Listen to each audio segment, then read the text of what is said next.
Good evening and welcome to the March 8th Burnsville Economic Development Commission meeting.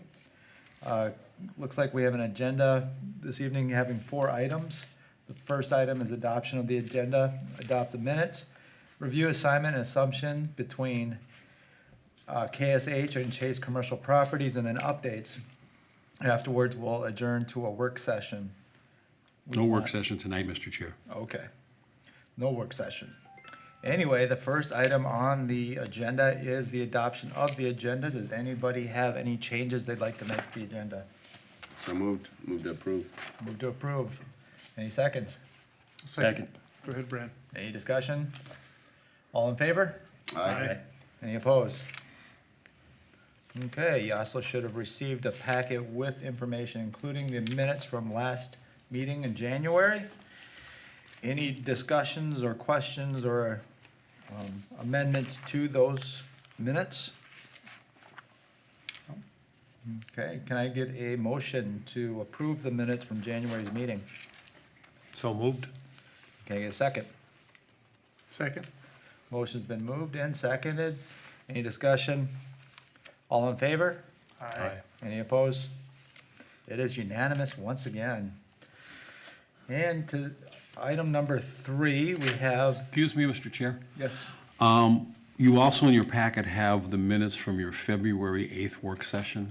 Oh. I need those approved also, please. sure. And hopefully everybody got a chance to read through those as well. Do I have a motion to approve those meeting minutes from our last session? Work session. So moved. It's been moved. Any seconds? Second.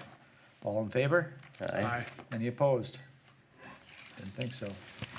Then we will get to the review, assignment, assumption of development agreement between KSH and Chase Commercial Properties, presented by Skip Ninehouse, our Economic Development Coordinator. Thank you, Mr. Chair. The item before you tonight, as the chair has stipulated, is an assignment and assumption agreement between a developer, Chase Commercial Properties, and a current landowner, KSH Developers. The parcel in question is noted on your screen in the red outline. The larger development is noted by the yellow outline, and that is the development that is known as Nicollet Plaza. It contains the Cub Food Store and the associated retail, a townhome and single-family development, office retail which has the bank in it, and then the condominium project with the retail in it. There is a development agreement between the EDA and KSH from 2004 that guides the overall development of this project. The undeveloped land in 2004 was approved for 130 condominiums with 8,000 square feet of retail. The site plan on your screen on the left details the approved site plan back in 2004. On your right is the proposed site plan for the Chase Commercial Development, which would be approximately 170 rental units and 8,000 square feet of retail. As you can see, the footprint is basically the same for the proposed development as was the development in 2004. There is some landscaping amenities in the current development that are probably an enhancement over what was actually in the 2004 development. So for the most part, we are talking about a development that will take the same footprint. The only difference will be the actual number of units and rental versus ownership. What is depicted on your screen now on the left-hand side is the current condominium project with its commercial retail.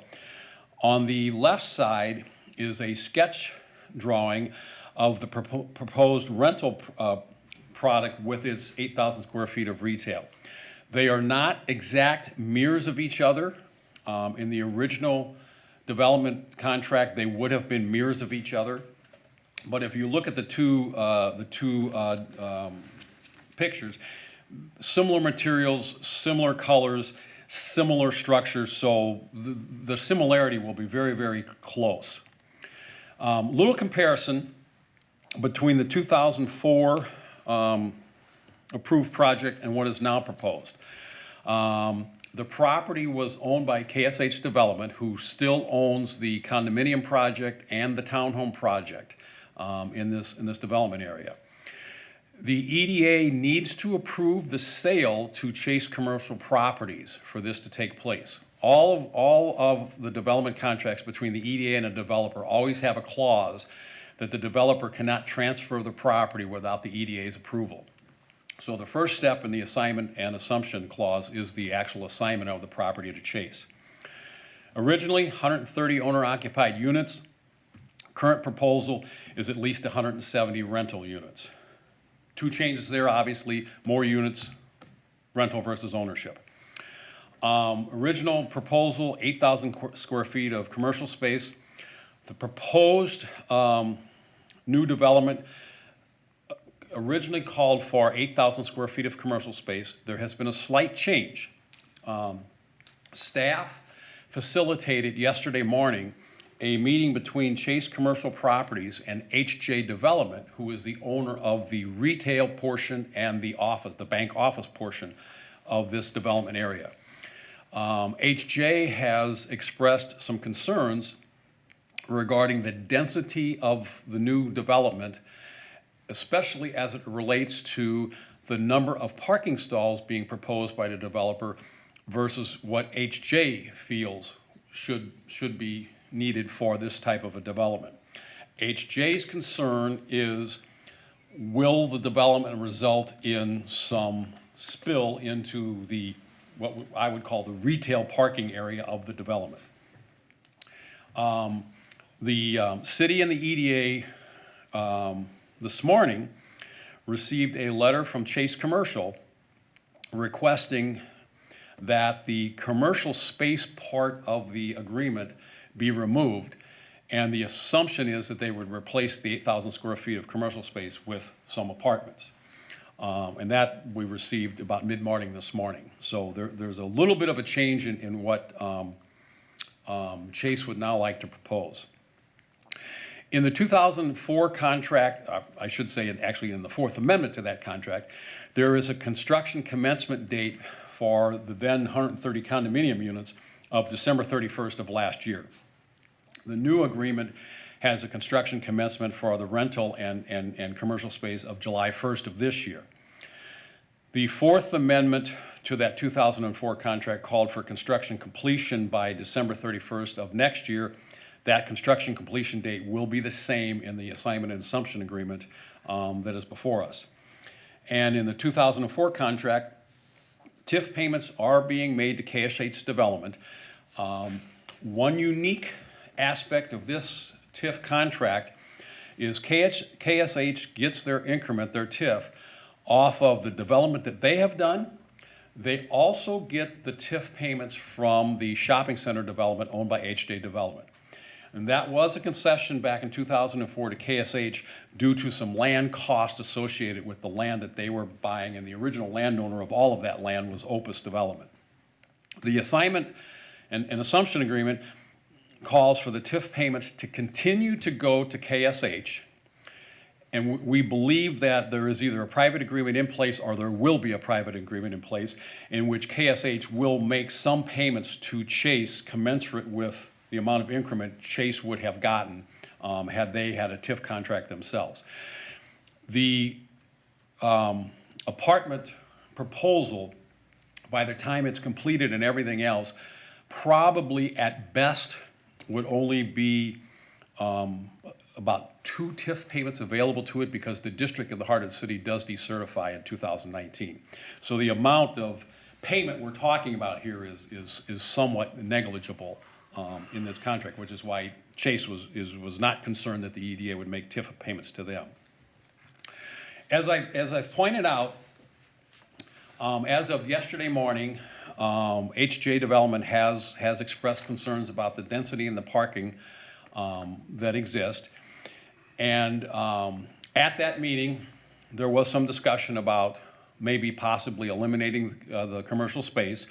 And as I've stated, in fact, what we received today was a letter from Chase Commercial requesting that commercial space be eliminated from both their EDA contract, and there's actually a PUD in place in this project, which they're working through the Planning Commission and Council for an amendment to that. What we need from the Economic Development Commission tonight is basically 2 action items.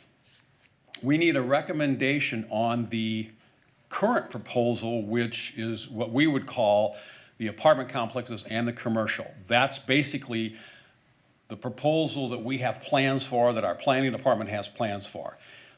We need a recommendation on that. That's the proposal that is in the assignment and assumption agreement that we will be taking to the EDA on March 21st. So we need your recommendation on that. And then on a second action, we would like a recommendation from this body as to whether or not you agree or disagree with the removal of the commercial space from this project. And having said all of that, Mr. Chair, I would certainly answer any of the commissioners' questions about what's before you tonight. Any questions?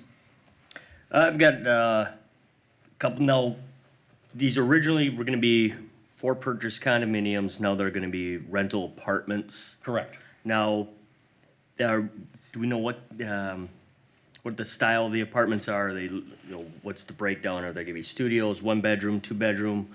Are they going to be? Do we know what kind of scale they're going to be for rental rates when they're Yes, finally built? I'm sorry, Mr. Commissioner, I actually should have probably stated that.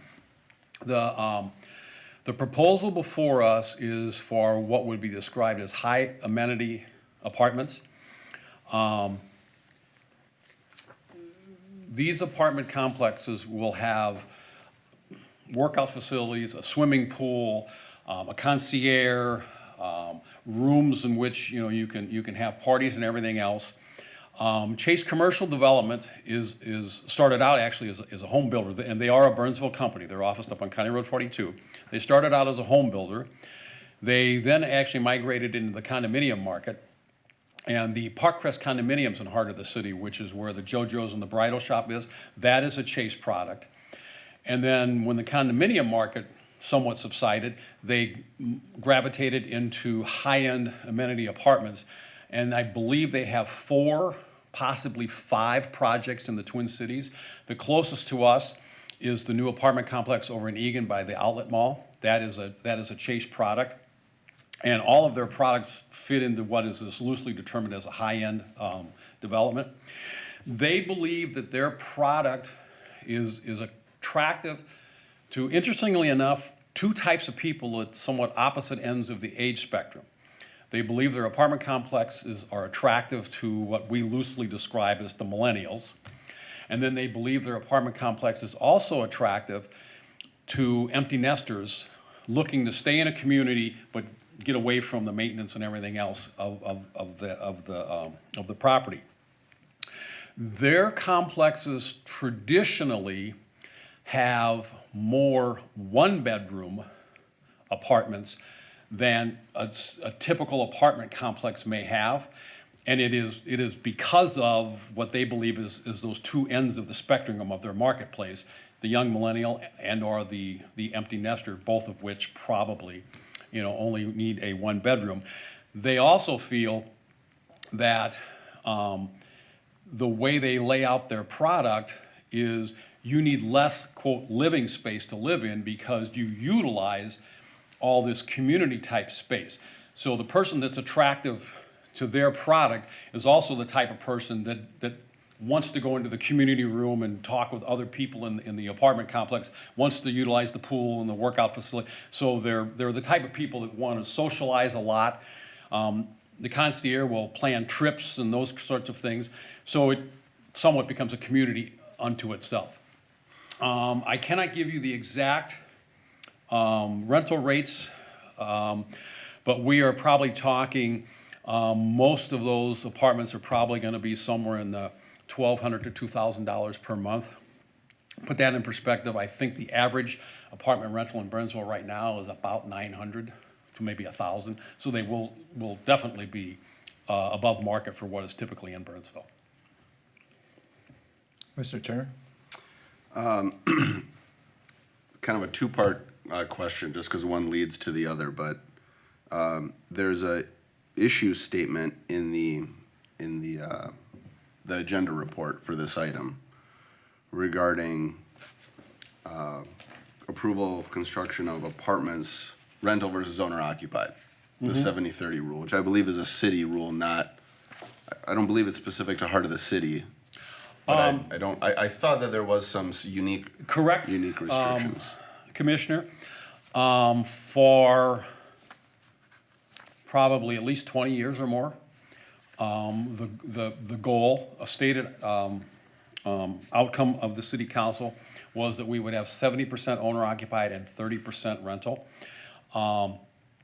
At their all-day retreat in January, council has given direction to actually change that outcome to now say a diversity of high-end complexes. So council is no longer looking to maintain that 70-30. We're probably 68-32, 65-35, something like that. So if I understand correctly, and perhaps I just haven't had a chance to review some of the notes from that meeting.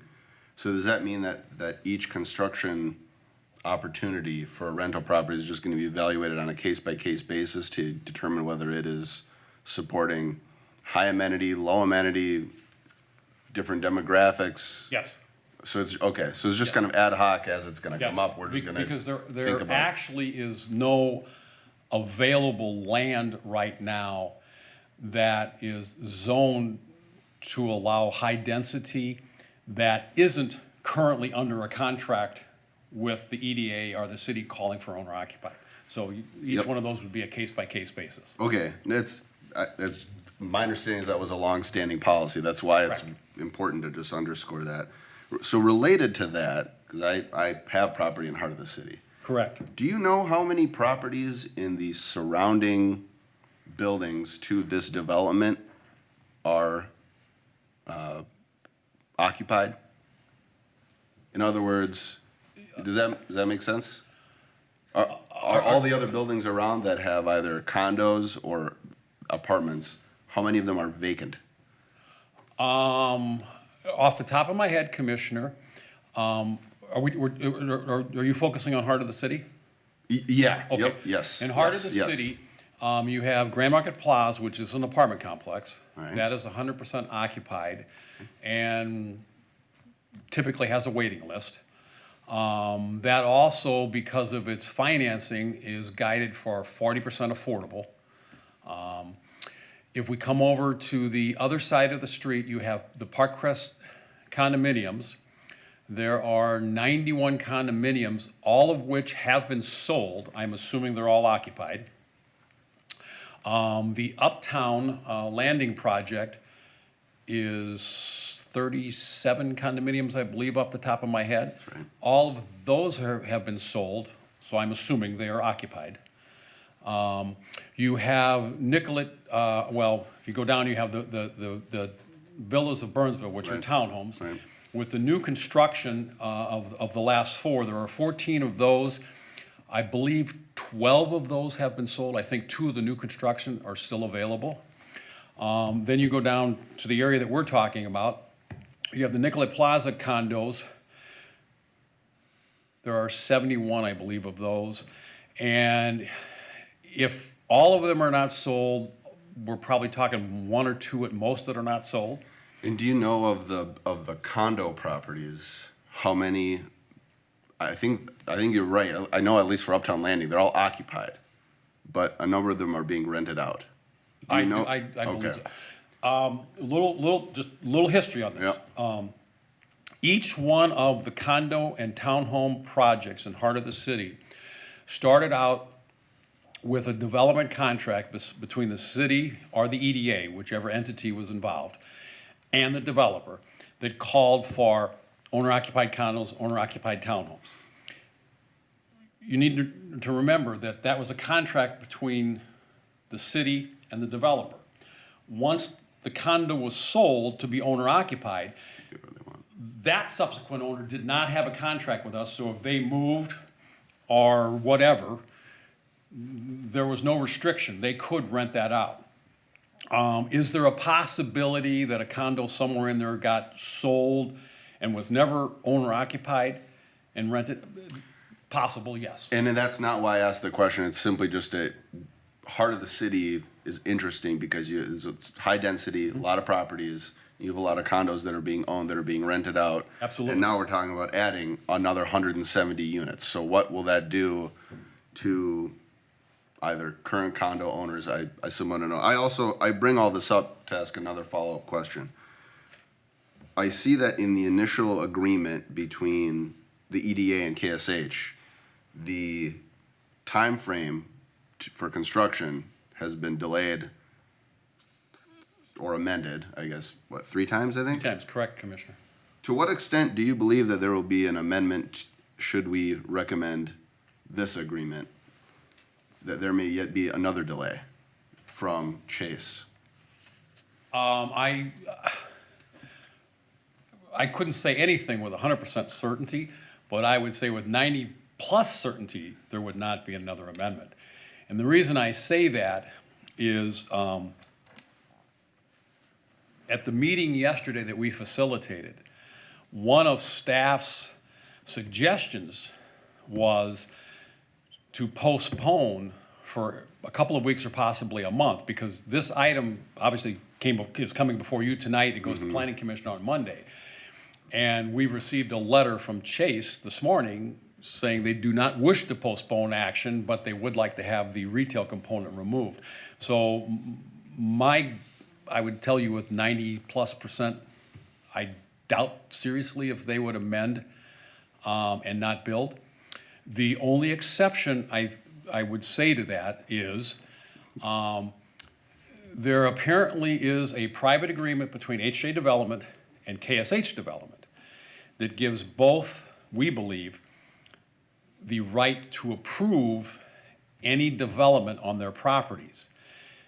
If nothing changes in this proposed development and the density and the amount of parking stays as is, it is our belief that HJ Development will actually not sign off and give their approval, which potentially could result in some legal action. So that could result in a need for an amendment. Which is the second item we'll be Yes. evaluating after them. Okay. Can you explain how that works? KJ or HJ Development owns the rights to the commercial space? HJ, the HJ Development owns the shopping center in which Cub is located, and then all the smaller retailers. They also own the office building which houses the bank, and second floor is all office, and there's a massage and I think a audiology component in that. They own and operate those too. KSH Development owns the townhome component, and it has those 9 single family, and they own the one existing condominium building with its retail, and they own this land. So there's basically, in that development down there, there's 2 property owners of 4 or 5 parcels. HJ Development has no say in this particular commercial space on this project. It is our understanding that there is a private agreement between HJ and KSH that allows both of them have the right to say yes or no to whatever development proposal is going to go on each other's property. So in that case, yes, HJ Development is not a party to the EDA contract between the EDA and KSH, which we are now looking at an assumption and assignment agreement for a parcel to go over to Chase. Another question, if they're looking to drop the commercial part, are they gonna just replace that with more units? More rental units then? At this time, Commissioner, that is our understanding. That was not in their letter. But based on the meeting yesterday, that is our understanding. And how does the city feel about that? Commissioner, this item came before the city council in January at a work session. And what was presented to the council in January was an apartment complex of approximately 170 units and 8,000 square feet of retail. City staff has been in conversations with Chase since approximately November of last year about this proposal. Obviously, as you all know, there was a change in the makeup of our council. And that's why it came to our council in a work session in January. There was a feeling they may be more open to a different type of property mix. Council directed staff at that time to do the actions necessary to make the amendments to help Chase do this proposal. So do a PUD amendment and do whatever amendment that was needed to the EDA contract. Based on that direction, at this point, staff would be proceeding to Planning Commission on Monday with a recommendation that the Planning Commission recommend approval of that originally stated development, apartments and commercial. At this point, at the EDA meeting on the 21st, that will be the proposal we will have to the EDA, that we recommend approval of the originally proposed contract of apartments and commercial. We obviously will be informing, as we've informed you, we will be informing Planning Commission. Council is obviously aware of this now, of this request to remove the retail component. Since it's not part of this direction that staff was given, since it's not part of the original concept of this proposal, since a mixed use of commercial and residential is part of the idea of Heart of the City, that staff will be recommending this approval, not recommending an approval to not have the commercial piece in there.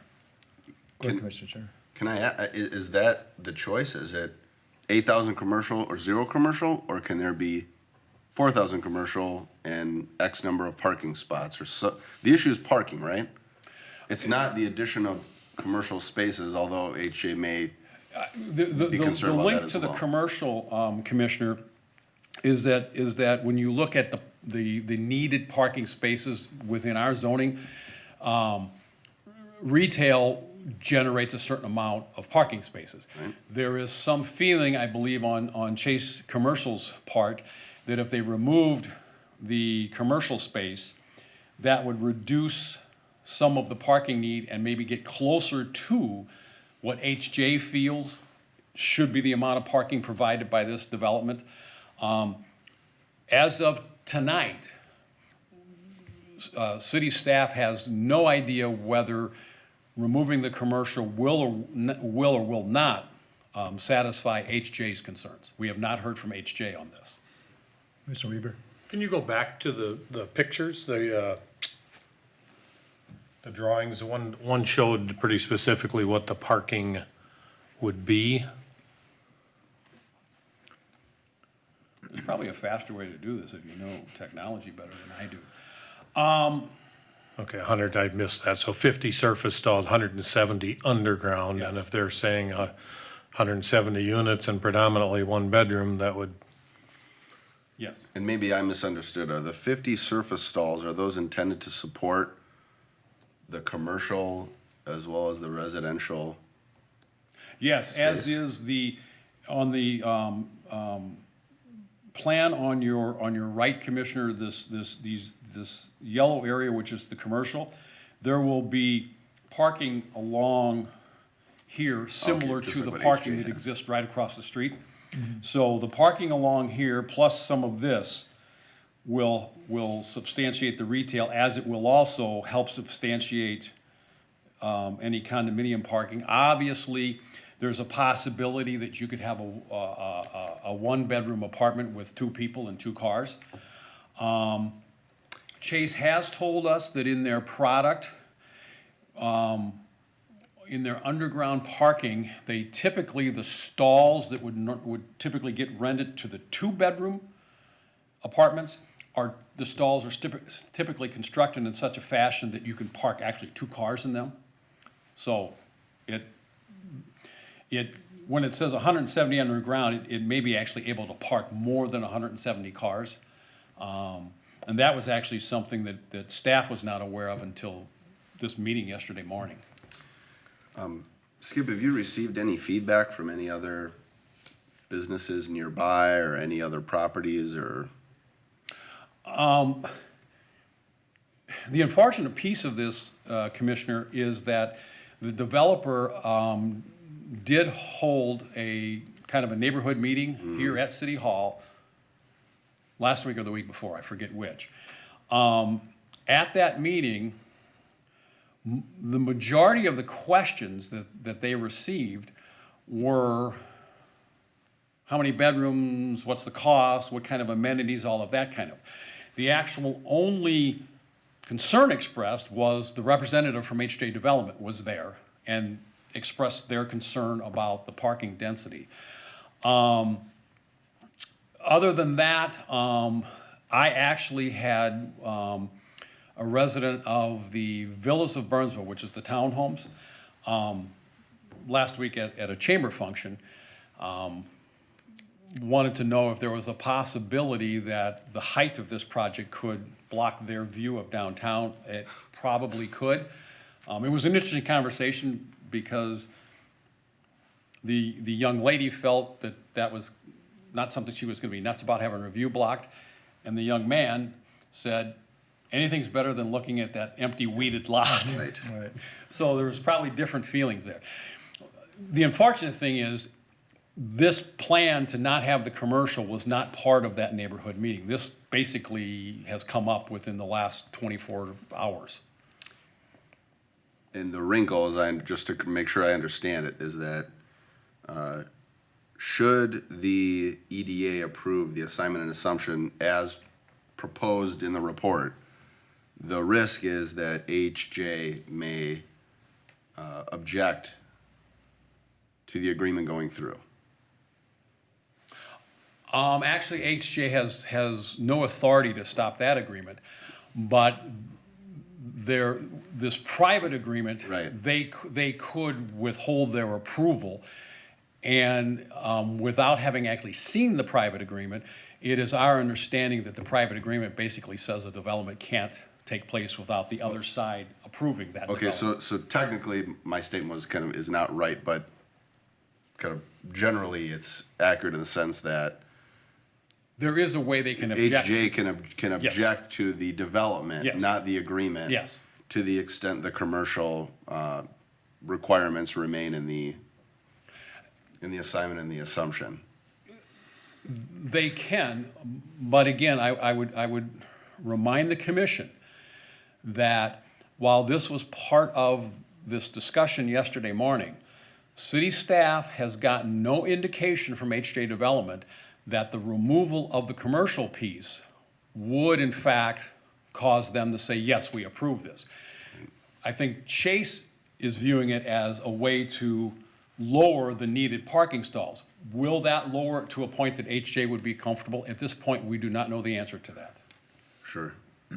What is the tax implications between owner-occupied and rental units, or tax revenue, excuse me, for the I'm city? sorry, Mr. Chair, we have not run those. I cannot Okay. answer that question. I was curious on that, and of course, the loss of the commercial properties, being in a TIF district and all, I'm concerned about that. I can tell you that all of the undeveloped land in the heart of the city has had an effect on that TIF district. Yes, absolutely. Commissioner LaFarge. What steps have been taken to make sure that the property is maintained for the future? Well, as any property in Burnsville, they're gonna have to meet all of our maintenance standards. Since this will be a rental unit, this will be a licensed property, which means our inspectors will inspect 1/3 of the units every year. So over a 3-year cycle, every single one of the 170 units will be inspected. So what's in place now is what will guide that this is maintained. I can tell you that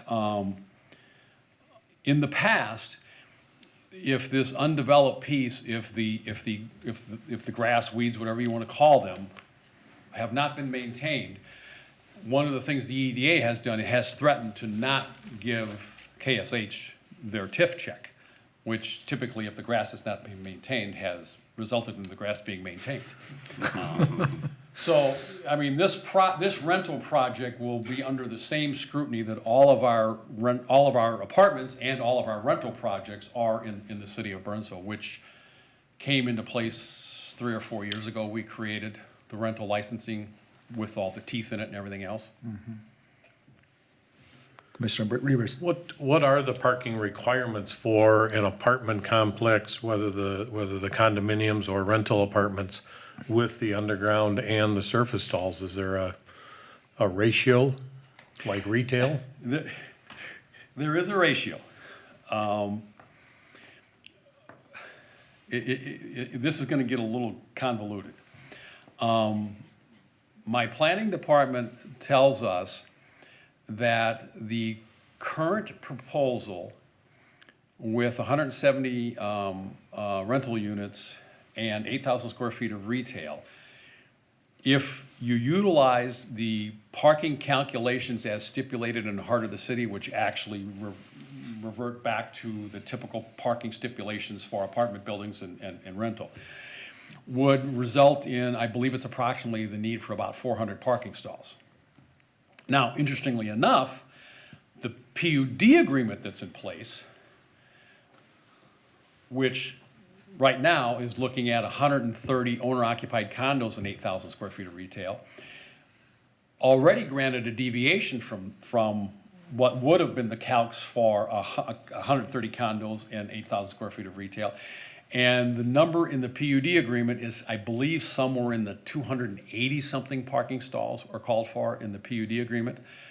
I do not know the exact number of parking stalls in the Chase proposal, but it's less than that number that's in the PUD agreement. And to So go from, so part of their PUD amendment is a deviation from the stated stalls in the PUD agreement. and now to go from 130 to 170 puts them further away.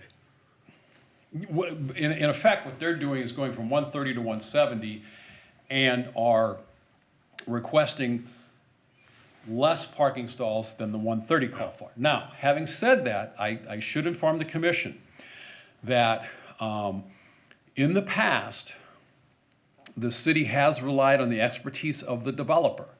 And we have had projects in the past. For example, the Aldi store up on Highway 13.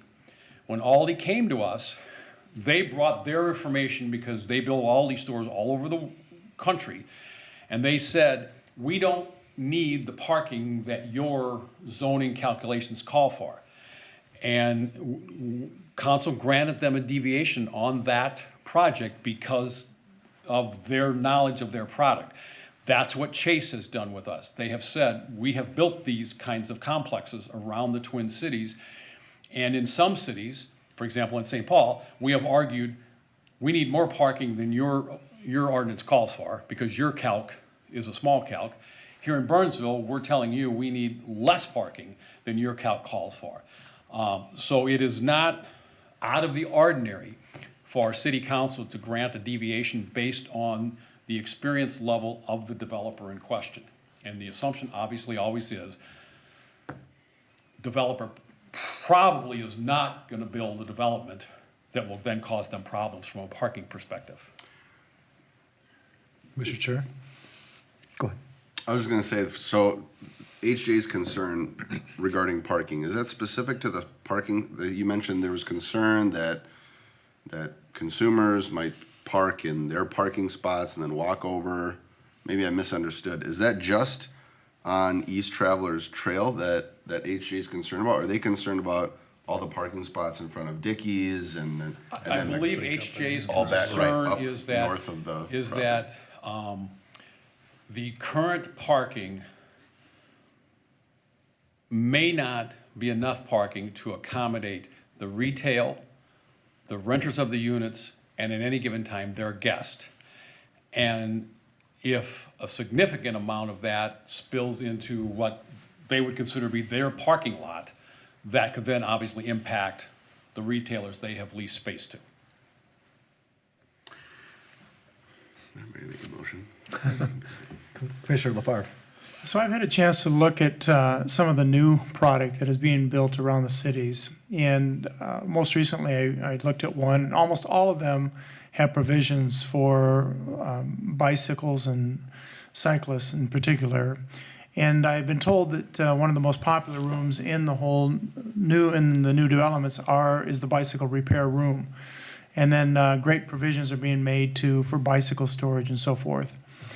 As we think about parking, we think about the densities that we're trying to achieve in the heart of the city. We think about all the work we're doing right now on the park plan and so forth. Are there provisions for bicycles in this development? Mr. Commissioner, I believe there are. The other interesting, actually, I'll go back one more picture.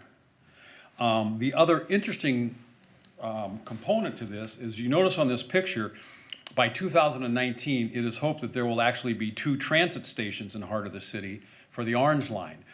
A development similar to this would not be abnormal to begin to exist around a transit station. And there would be some assumption that there may be people renting units that possibly do not own an automobile and would go in here specifically because they would utilize the Orange Line.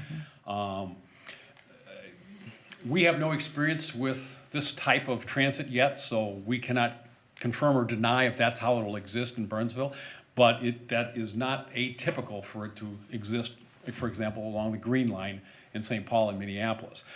So, yes, there is the possibility that between bike accommodation, the Orange Line and things like that, that lesser parking stalls may be okay.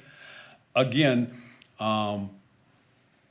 planning staff has reviewed the proposal with the apartments and the commercial retail, and at this point, planning staff is prepared to recommend that Planning Commission approve that proposal, which does have less parking stalls than is currently in the PUD agreement. And a lot of that, again, Commissioner, is based on acknowledging that the developer has the greatest expertise in the developments that they do.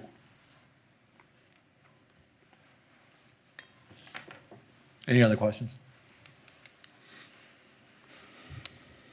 But I'll make a motion. With that, Commissioner Turner, would you like to make a motion? I'll move for the commission to recommend the EDA approve the assignment and assumption of the development agreement between KSH Development and Chase Commercial Properties as proposed in the report. Thank So you. with the remaining commercial expectations. We have a motion, any seconds? Second. Any discussion? When do we want to tackle the conversation then about the development, the commercial development? I think that's next. Separate That's our- motion then? that's a separate Or motion. not If I discussion could, now? please. You want one motion?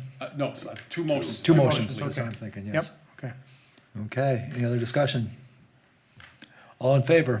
Aye. Any opposed? It's unanimous. And then, Mr. Chair, discussion and our motion on the removal of the commercial piece, if we could, please. Absolutely. Do I have a motion for the, or do you want to discuss? I wouldn't mind a little bit of discussion on it. We've discussed it already, but my personal feeling is that the commercial space that was created in the building across the street was difficult to lease up. I don't think that it's consistent with what we're trying to do, which is create more commercial in the heart of the city. It's on the backside of the heart of the city. I don't think it's great commercial space. I would like to see us, to the extent that we have any say on the issue, I would like us to make sure that there's a provision, maybe in some of this commercial space, for allowing for bicycle repair room and station, if you will, and storage for that. I think that's consistent with what's going on in the future development. I think it's consistent with the desire to have people use the transit stations and so forth. So I would like to see some of that space used for that, but I personally think that I'm okay with the removal of the commercial space. Sure. Well, I guess, Skip, let's ask the same question about vacant commercial properties in heart of the city. You have commercial space in almost every residential building that we've already discussed, the occupancy from a resident perspective, what's the occupancy for commercial? Uptown Landing has no commercial Right, space in it. yeah, that's the exception. right. Park Crest has commercial space. There are two tenants, JoJo's Rise and Wine, which is original tenant from day one, and the bridal shop Couture, which is on, I think they're going into their third year now, and they basically took all of the bays along 125th Street. Prior to them being there, there was one bay occupied by an ice cream shop.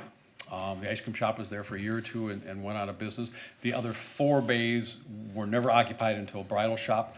Bridal Shop actually owns their space, they do not lease it. Moving across the street, in the Grand Market Plaza, there is a small commercial space right next to where Anytime Fitness is. That space has never been occupied. Then if you cross over the veranda, there are 2 tenants, Trivate Financial and the hair salon. Trivate Financial has actually expanded since they've been there, and the hair salon's been there for a couple of years, and that space was vacant until the hair salon. If you go to Grand Market Square, on the other side of Grand Market Plaza, there is a retail space that was occupied for probably about a year by a spa. The spa did not make it, pulled out, and that space has been vacant since then. Grand Market Square, the office building, the first floor retail has all been occupied virtually the whole time since inception. The one exception to that being where American Family Insurance is.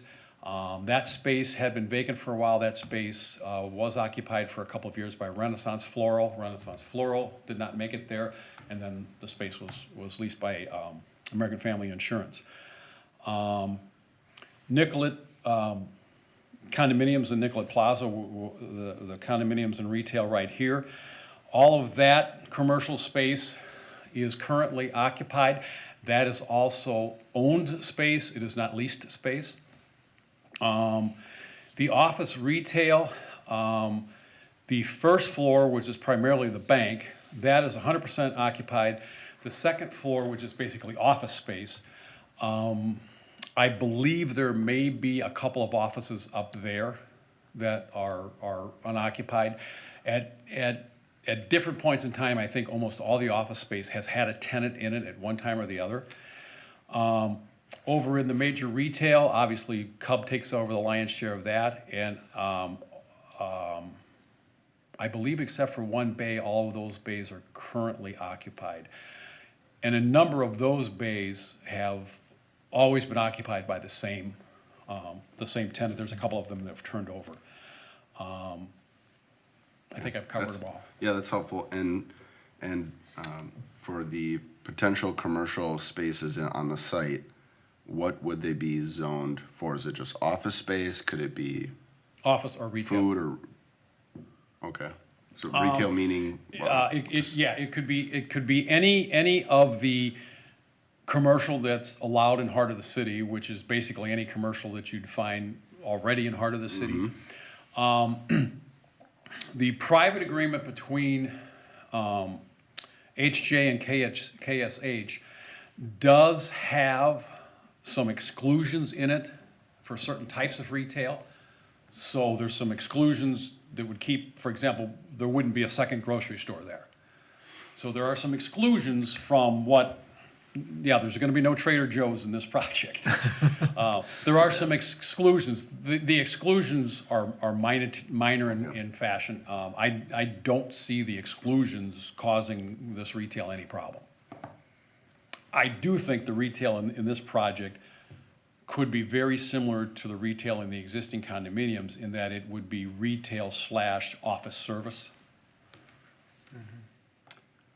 yeah, I only bring that up because I think, the commissioner made a fair point about, one, it's kind of this weird space. It doesn't look over onto Nicollet Avenue. So on the other hand, assuming that this construction is completed and is fully occupied, we're talking about, over 200 more residents on this site, which creates a lot of potential for business. So if those commercial spaces aren't there, well, it should be more than 200, because if you replace the commercial with more residential spaces, there's gonna be more tenants. If you don't have that space available for commercial use, and the vast majority of commercial space in the heart of the city is already occupied, you then have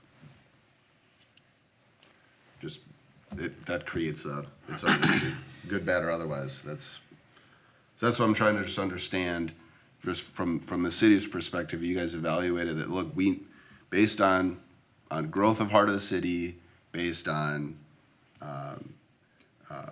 growth in the Ames Center, based on the increased traffic into the heart of the city, and the existing commercial space that's there, does the city believe that there needs to be more commercial space in the heart of the city, based on your review? The only way I can answer your question, Commissioner, is that the contract that is currently in place between the EDA and KSH calls for that commercial space. The proposal that went to a council work session in January showed the change being from owner-occupied condos to rental units with that commercial space. Yep. Council's direction at that time was, staff, do the things that are needed to do to bring this back so we can make this project happen. So everything that's been reviewed up until yesterday morning included this retail space. So at this point, staff would be following direction that council gave and would be saying, we're bringing back to you what you requested, we recommend your approval. And I understand that. It's just trying to objectively look at, the growth of heart of the city and the availability of needed commercial space. And it seems to me that there's no question that certain commercial spaces in the heart of the city are in a bad spot. It's, from the years that I've been there, it's just been tough for them to get full. That being said, now if you're gonna add that many more tenants, that might change things, and heart of the city is certainly evolving at a much faster pace than it did in 2010. So this is just kind of another take on, I don't disagree about whether it, actually, I don't know whether it's in a good spot or in a bad spot, but I'm just trying to think of use of that space in the overall context of supporting heart of the city. Go ahead, Commissioner Evers. The goal was, and the goal for Heart of the City was to have a place where you could do everything you needed to do, which would say you didn't need a car. You could use a bicycle, you could get around. So a little bit for the retail spaces to offer more things to make that possible. The more, you've got 200 more tenants, 200 more people needing other things, other amenities that maybe now you don't need a car. Maybe it's the bicycle, or you're in walking distance of whatever you need for the most part. I go back to whether or not the 8,000 square feet is necessary, or can we reduce it? Can there just be a provision for some commercial space, not stipulating how much commercial space needs to be in the building? And if they'd be willing to work with us on that. Being off Nicollet Avenue, it does look like it would have some visibility on businesses along that side. Go ahead. So, if you look around the Twin Cities, mixed-use development has been the rage for the last 15 years. The reality is that mixing garbage trucks and late-night patrons and residents doesn't go real well together. And if you look at a lot of the first-floor multifamily projects around the cities that have had a requirement for commercial development, it's usually pretty slow to lease up. What does do well generally has been a restaurant, but restaurants typically want that high visibility, in this case to Nicollet Avenue, and this doesn't present that opportunity. I don't think it's great commercial space. Could it be office space? Probably could, but right now the vacancy rate in the heart of the city is over 21% vacant. So we've got a lot of space, and it's taken a long time to get it full. And the vacancy rates are declining very, very slowly in the Burnsville area, a little in the heart of the city. So I'm kind of indifferent, I guess, is my personal feeling. What's a question? What exactly are we recommending? What we would be looking from the commission, Mr. Commissioner, is your recommendation on move forward, asking that the commercial stay, or, yes, we would recommend the EDA consider the removal of the commercial space. And maybe, you know, the easiest way to address it is, Skip, this all came up today. Or Yesterday. yesterday, but there certainly needs to be, you know, a city evaluation of the commercial spaces in heart of the city, whether you need it, whether you don't, whether it would be helpful to have. Is it, I guess I'm not sure which is the easiest option, make a motion to recommend no change, you know, leave the commercial in, but with the caveat that, you know, we understand based on what else is happening in heart of the city, that it might simply not be a viable need right now to have the additional commercial space, and we want to have more tenants in the city. On the other hand, if it turns out after further evaluation that we do need this space, then that leads to another discussion. I'm just trying to, it seems to me that we just don't really know yet. The developer seems to be proposing it. The city council seems to have liked the option. We now have a wrinkle a day ago, and now we're trying to make a decision all of a sudden, and it seems that it might just, more discussion's needed. And if I could, Mr. Chair, the developer is proposing it primarily because that's originally what was being called for. The developer has stated that they're not married to the commercial space. I mean, their sweet spot is apartment development. So they themselves, since they've now proposed removing the commercial, are not concerned about removing the commercial.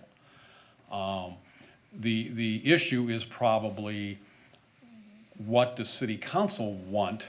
And one of the questions that we are asking this commission is, based on your knowledge of the heart of the city and everything else, what is your recommendation? Should we say no, that it's gonna have to stay for the development to go forward? Or yes, based on our knowledge as it exists right now, we would recommend that if this is what's needed to allow the development to go forward, remove the commercial space. I would again point out, we have no stated opinion at this time from HJ that removing the commercial and any subsequent difference in parking would satisfy their concerns. It's an assumption, I believe, on Chase Commercial's part, that it would either satisfy the concerns or maybe get them close enough that they'd be willing to let it go and do a look-see. But we have no confirmation of that from HJ Development. It would seem to me this retail space isn't gonna generate enough parking to make a difference in the grand scheme of things. 170 units and 8,000 square feet of retail is not a lot in the, you know, how many hundreds of thousands of square feet is the entire building? I believe, off the top of my head, Commissioner, the needed parking for the retail is somewhere in like the 53 stalls. It seems That seems way over. way high. Yeah, I was thinking a dozen, but Yeah. I think we That's- might that- defer to the expertise of the. Type of, Right. You could probably make a recommendation to the planning commission to review parking calcalations Yeah, for I just retail said if you it's- want also.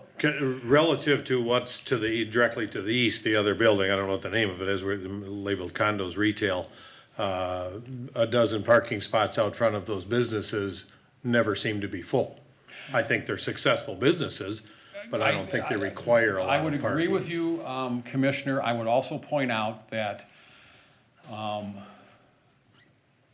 outside of possibly the massage spa, the rest of that commercial is more in the office service vein, more the, maybe one customer at a time, as opposed to a true retail that could have 2 or 3 customers at a time. What will the 8,000 on the other side be? I don't know. No. My guess would be, it would be somewhat similar. It would be more of the office service than a pure retail, although there, as some of you have pointed out, there are certainly some retail establishments that do not exist in the heart of the city right now. Whether that's the right place for them, I don't know.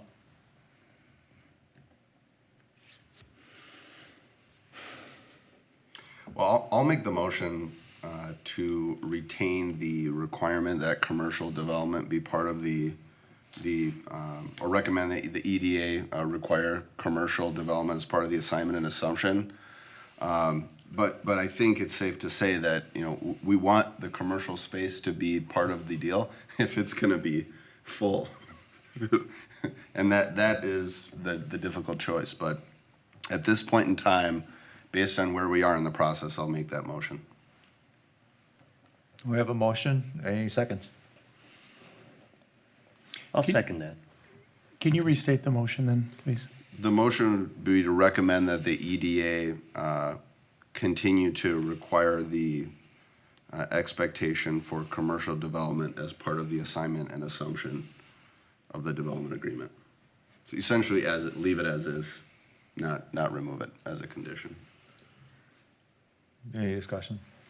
I think I'm a little more up to allowing the developer maybe to know their business better, much like the parking, how much parking is required.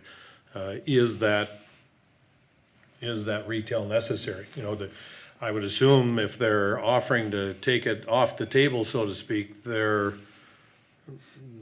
it doesn't matter to them, maybe they're thinking there's enough vacant retail space that why do we want to try to lease that if we can't lease it, and let's rent our 170 apartments or 180, whatever that number is, I think. And fair point. Yeah. My perspective is, in January, they were in there. All of a sudden yesterday, they're saying, we could build it without it. Yeah. And I don't know really what's happening. So at least at this point, and Skip, maybe just to clarify, us making this recommendation doesn't mean that the ADA will have to absolutely, will not sign off unless there's absolute commercial space. It's simply, I'm making the motion to leave it as is. There can be further discussion between all parties so that the city can evaluate what's going on, Chase can evaluate what's going on, KSH and HJ or JH. HJ. Yes. Can continue the conversation. So it was more of just a motion to leave it as status quo, understanding that there's gonna be continued dialogue between And all parties. ours is just a recommendation anyway, it's not a. Yeah, but, and I just figured at baseline, leave it as is for now, with the understanding that discussions will continue. You are absolutely correct, Mr. Commissioner. Yours, like any of our other commissioners, yours is a recommendation. The EDA is not bound to follow your recommendation, and there have been times in the past where they have not followed the EDC's recommendation. As it is, on Monday, Planning Commission will make a recommendation on the PUD amendment, and the city council is not bound to follow that recommendation. You are also correct, there's obviously a week or so in between today and the EDA/city council meeting in which other discussions have occurred. The applicant can also request to delay this for a couple of weeks and have further discussions between themselves and HJ, so there are options that are in existence, yes. Do we have other options besides keep the agreement the same or allow them to remove the retail? Is it kind of black and white for what we recommend? As a recommending body, you can recommend anything that passes. And again, I think it's a combination I of don't know those things, yeah, yeah. I agree, whether it can be 4,000 instead of 8,000 or something else, I don't know. And because I don't know, kind of my default is, well, let's at this point leave it as status quo. And if I could, Mr. Chair, Yes, go ahead. possibly this will shed some light. The request today in writing from Chase is to remove the commercial. The issue driving HJ's concern is the parking.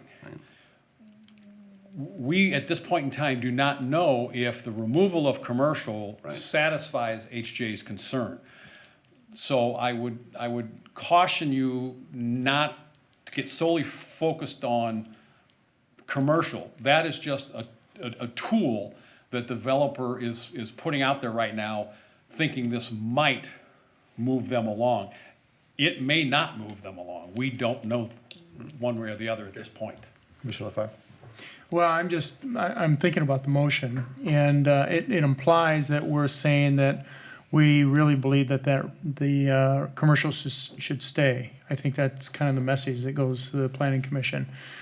And I would, as much as I'd love to have a coffee shop and a restaurant there that's successful, I would rather have apartments there than vacant space.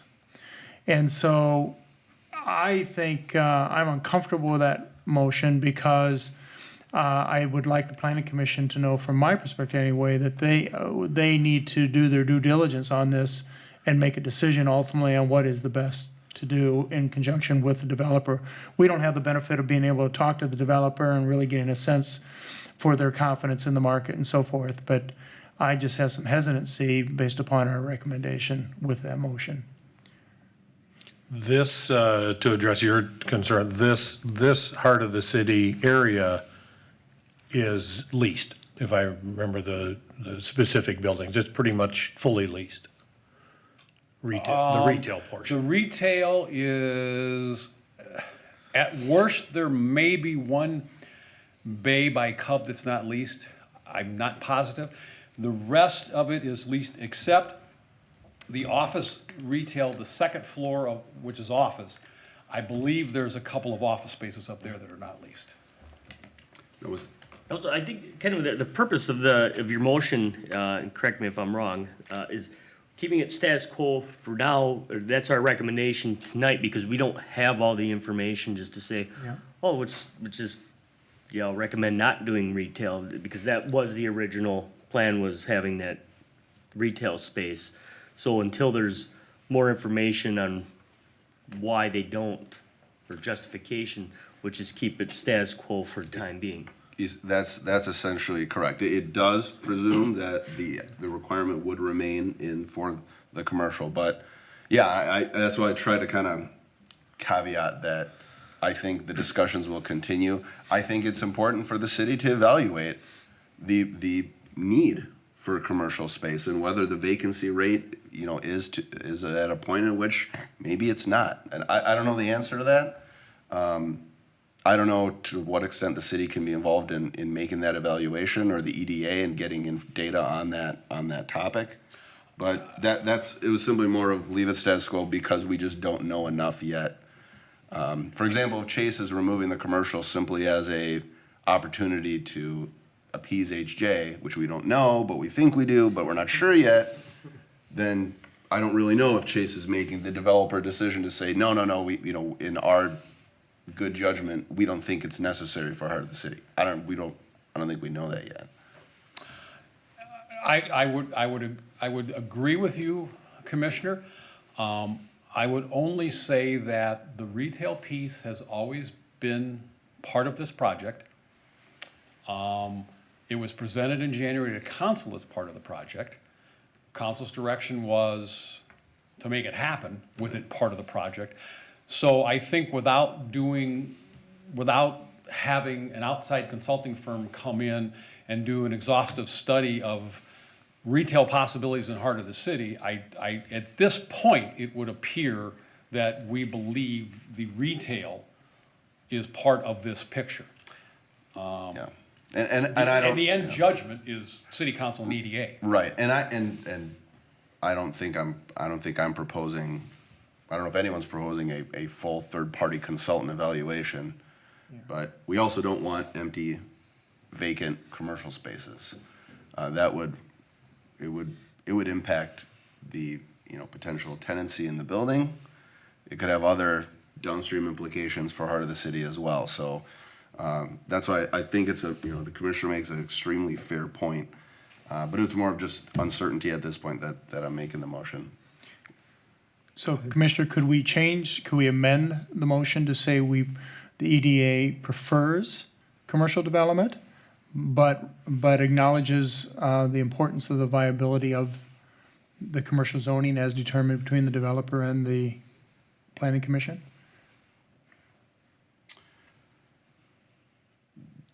Can we deviate from either keeping it in the agreement or not? As a commission. I'm You comfortable can making that make motion. any recommendation you wish. I would just one more time point out, we have no knowledge that the removal of the commercial will satisfy HJ Development. I need to make sure that as commissioners, this is a proposal by the applicant. We have no knowledge that this proposal would satisfy the concerns of HJ Development. And I think our discussion seems to be going beyond this interaction between HJ. We're trying to think of a Right. bigger picture, which is what's the expectation that commercial property will be filled? That, I think that's, maybe we're kind of going outside of just the agreement. I think this has been what's presented, this has Yeah, been the whole, everything yeah, until this is why, yesterday. and now it's- exactly, that's kind of, this was the proposal up until yesterday. To deviate from that, I think is without a better understanding of what's going on, which we simply don't have yet, would be challenging. So I appreciate the amendment, but I think I would like to leave my motion as is, to simply just leave the application, or the assignment and assumption, and the recommendation as proposed. But certainly with the understanding that further discussion is gonna be necessary, whether the commercial space will be a condition and a viable one as part of the EDA's approval. All I right, think, and has it been second? it has been seconded. I was gonna say there has been a motion and it has been seconded, so I guess this time we'll bring it up to a vote. All in favor, say aye. Aye. All opposed? Motion carries. Thank you, Commissioners. And that moves us out to our fourth item, updates. Thank you, Mr. Chair. The only thing I would like to update you on is one of the things in your work plan this year, as is in your work plan every year, is the hosting of a BECREC event. The BECREC committee met the last Friday in January. The proposal from the BECREC committee was to host a road rally on May 25th, which would be the Thursday prior to the holiday weekend. The difference between a road rally and the last couple of years in which we've been a bus tour is that the road rally, the brokers will actually go to the properties in their vehicles, which means they can stay as long or short as they want at each property. We have done road rallies in the past. Since I've been here at the city, we've done 2 road rallies. One time we had 13 buildings, and one time we had 8 buildings. As of this morning, we currently have 6 buildings that have signed up to be on this road rally, and the deadline for signing up is next Friday, so we may or may not pick up another 2. I think at this point, staff's recommendation back to the BECREC committee is if we have 6 buildings, we should do this. When we do the bus tours, we're limited to 5 buildings, so it's the same amount of buildings. What will happen is that each building owner will contribute $100 towards the cost of the hors d'oeuvres and everything after the road rally. Each building owner will give a $20 bill to each broker that stops in to look at their building. Each building owner will also collect business cards from each broker who stops in, and then at the afterward reception, each building owner is gonna have a drawing prize that will have a value of at least $100 that we will draw to give away. And then the city will cover the other half of the reception that their $100 does not cover, and the city will also probably reach out and give some other smaller types of drawings. We believe, based on road rallies we've done in the past, that this will be successful. We would anticipate 40 to 50 brokers coming out here, which is about what we would typically have had on a bus tour. So, having not had a BECREC event last year, it appears that we will be moving forward this year, and it should be somewhat of a fun event, we believe. And that's the only updates that I had, Mr. Chair. Thank you. With that, that will end our discussions. Do I get a motion to adjourn? So moved. Any seconds? Second? All in favor? Aye. We are adjourned. Thank you, Commissioner.